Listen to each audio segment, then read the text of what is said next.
All right, well, moving on now, eating healthy foods can be a challenge for adults and for kids. But a program through Nebraska Extension is aiming to give parents and providers some helpful strategies for healthier eating. So joining us now with more on this is Carly Hilburn. Thanks for being here today, Carly.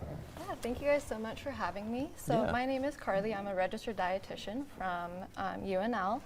And we have a program called Eat Family Style that teaches adults, child care providers, and really any caregivers that are working with children during meal times on how to use responsive feeding strategies to encourage children to eat the healthy foods that are served. Okay, so I know you have something called Eat Family Style. What's that?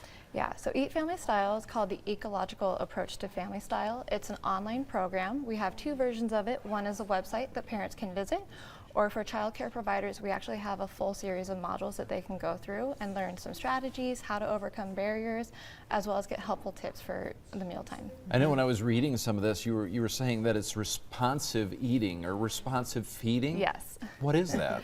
Yeah, so responsive feeding is kind of what it sounds like, is you're teaching the child or you're working with the child to be responsive to their hunger and fullness cues. So oftentimes when we think about children and meal times, you think about like saying you have to take a bite of everything or you have to clean your plate. But that's really not responsive to their hunger and fullness cues. And as they grow, we want them to be able to eat according to hunger and fullness, because that can lead to a healthier lifestyle as they grow. Okay, because I know it can be a challenge and it can lead into a struggle between the parent and the child, exactly. right? And we don't want that. We want to make mealtime a fun time. Yes, right. Yes, okay, absolutely. So what are some of the benefits that you see from this type of practice? Yeah, so in our own research with responsive feeding strategies, we've actually seen that children's dietary intake improves, especially with those fruits and vegetables. And we hear a lot from people that vegetables are the hardest food group to encourage children to eat. But using responsive feeding practices, so many people are like, they're trying their vegetables. It was so wonderful. So we love to hear that. Yeah. That is good, and that was one thing I wanted to know in this program. Is that kind of one of the goals, is to get kids just to eat healthier? Yeah. Yeah, just eating healthier, more vegetables, and just kind of, eating at the right times and all of those things. Yeah, and one thing we hear a lot is, they're being served healthy foods, but then they don't eat them. Right. So these are kind of like the next step, is what do you do when there's healthy foods on the plate and the child is still like, I don't know if I want that. So it's how do you respond to that?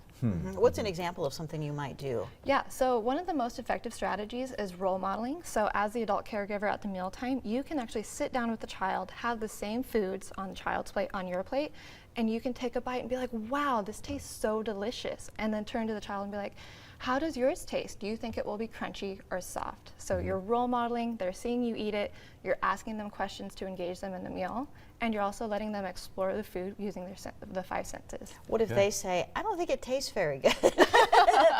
And then you say, that's okay. You say, all right, well, maybe next time you'll like it. Okay. And one of the biggest things to feeding children is repeated exposure. So sometimes it can take up to 10 to 15 times before a child will even try it or like it. So really it's learning how to be patient, and if a child says no, that's okay, maybe next time. So Yeah, I remember with my kids, sometimes it was the texture yes. that they didn't like, and that took some time to get used to it. Where do people go for more information? Yeah, so we have two websites. They can go to go.unl.edu/eatfamilystyle. That's for childcare providers, or families and parents can go to go.unl.edu/eat at home. Okay. Okay, All right. good information. Thanks for coming in. Yeah, thank you so much. Okay.